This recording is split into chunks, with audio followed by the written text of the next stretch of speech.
E aí, pessoal, prontos para mais uma análise? Hoje a gente vai entrar de cabeça num cenário médico que é, francamente, de tirar o fôlego. É uma investigação super detalhada sobre uma daquelas ameaças invisíveis, sabe?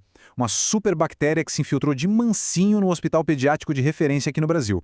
A gente está falando de um artigo recente e muito importante focado na caracterização da Klebsiella pneumoniae, produtora de KPC, e os pacientes afetados lá na pediatria. É um bicho que tem dado uma dor de cabeça absurda para a medicina moderna.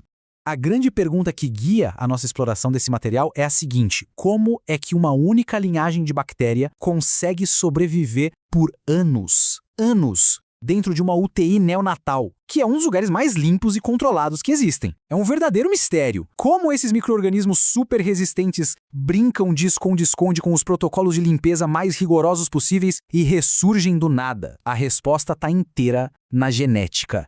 Parte 1. O perigo invisível. Vamos contextualizar o tamanho do problema. Sabe aquele antagonista clássico de filme? Nos corredores dos hospitais ele atende pela sigla KPC. Para quem já acompanha o tema sabe que a KPC não é a bactéria em si, mas uma enzima que ela produz. Pensa nela como uma tesoura molecular implacável. O que ela faz? Ela simplesmente corta e neutraliza os carbapenêmicos, que são tipo o nosso armamento pesado, aqueles antibióticos de último recurso. Quando a bactéria tem essa enzima, o nosso principal arsenal simplesmente não funciona. Vai pro ralo. Parte 2. O estudo pediátrico. Vamos dar uma olhada nos dados práticos dessa pesquisa?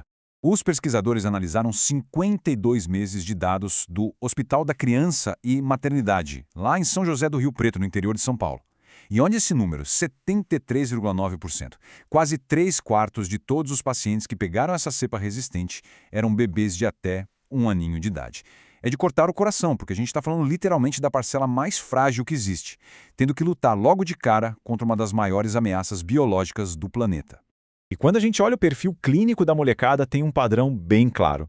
Todo mundo ali já tinha algum problema de saúde sério subjacente.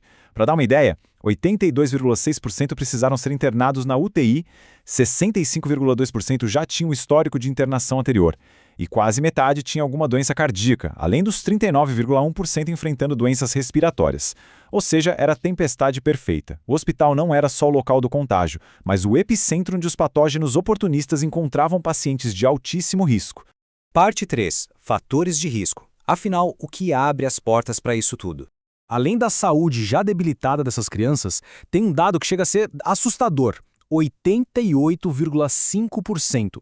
Essa foi a porcentagem de bactérias isoladas que simplesmente riram da cara de 8 ou mais classes diferentes de antibióticos. Não é resistir a um ou outro remédio, tá? É ignorar quase a prateleira inteira da farmácia do hospital. É o que a gente classifica como multiresistência extrema.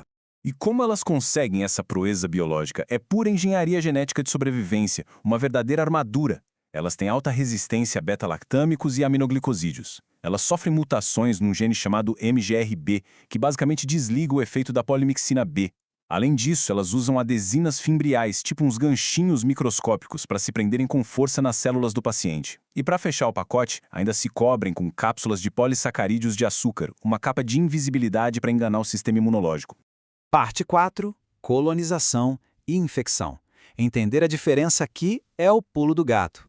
Isso aqui muda tudo. Existe uma diferença gigantesca entre estar colonizado e estar infectado. Na colonização, o paciente carrega a bactéria no corpo super de boa, sem sintoma nenhum. É um portador silencioso. A gente só descobre por causa dos swabs de vigilância de rotina. Agora, a infecção é quando a bomba estoura. É quando a bactéria invade lugares que deveriam ser totalmente limpos, estéreis, tipo o sangue, a urina ou fluido pleural. Aí vira uma doença ativa e super perigosa. Para ficar mais claro como isso acontece na prática, o estudo documentou um caso real impressionante de progressão. Imagina só, dia 18 de julho, o paciente dá a entrada, faz o swab e detectam a colonização que eles chamaram de isolado CV39. Tudo silencioso. Aí, no dia 24 de julho, esse paciente precisa passar por uma cirurgia na cabeça, quebra a barreira física do corpo. Uma semana depois, no dia 1º de agosto, adivinha, aquele colonizador inofensivo invadiu os tecidos e virou uma infecção ativa super severa no local da cirurgia, o isolado 415/18. A ameaça estava lá o tempo todo, só aguardando uma brecha. Parte 5. A genética da resistência. Hora do trabalho de detetive em nível celular. E foi aqui que os pesquisadores arregaçaram as mangas e foram olhar o DNA de perto. Eles montaram uma espécie de árvore genealógica, um dendrograma evolutivo. Através desse mapeamento e do agrupamento de características genéticas, eles conseguiram provar que as mesmíssimas linhagens de bactérias estavam literalmente saltando de um paciente para o outro dentro do hospital, sem tirar nem pôr. E eles acharam um culpado específico que acendeu todos os alertas: o clone epidêmico ST11/KL64. O louco dessa história é que essa linhagem bacteriana é historicamente famosa por dominar as UTIs de adultos. Só que o estudo bateu o martelo de que rolou um cruzamento de fronteiras aí. Esse clone agora está fortemente estabelecido como um dos principais colonizadores entre crianças vulneráveis. O inimigo se adaptou a um campo de batalha totalmente novo. E olha, essa aqui talvez seja a descoberta mais chocante da pesquisa inteira. Eles pegaram isolado o KP02 lá em 2017. 4 anos depois, em 2021, acharam o KP31. Sabe o que eles tinham em comum? Eles eram clones, pertenciam ao mesmo agrupamento genético exato. Detalhe, os pacientes moravam a 200 quilômetros de distância um do outro e nunca se esbarraram. Qual a conclusão óbvia? Essa bactéria sobreviveu escondida lá no ambiente do próprio hospital por mais de 4 anos, só de tocaia. É uma persistência ambiental surreal. Parte 6. Vigilância e prevenção. O que a gente faz com essas informações? Com um inimigo invisível, multiresistente e superpaciente, não dá para ser reativo. A estratégia precisa ser proativa. O protocolo hospitalar tem que adotar 3 passos inegociáveis. Primeiro, SWAB de vigilância ativa, obrigatório para todo paciente transferido, logo na porta. Segundo, tipagem genética rápida para saber exatamente com quem estão lidando. E terceiro, isolamento imediato e medidas focadas de controle assim que uma colonização for detectada. É a única forma de cortar a corrente de transmissão. Isso nos leva direto para a conclusão dos autores do estudo. Eles mandam a real de que essas linhagens da pediatria são praticamente iguais às dos adultos hoje em dia, então não adianta tratar como problemas isolados. Isso reforça a urgência absurda de ter uma vigilância epidemiológica constante e integrada. Sem rastrear cada passo da bactéria, é impossível prevenir de verdade. E para a gente fechar nossa análise de hoje, fica aqui uma reflexão provocativa. O que a gente está vendo é uma verdadeira corrida armamentista evolutiva de altíssimo risco.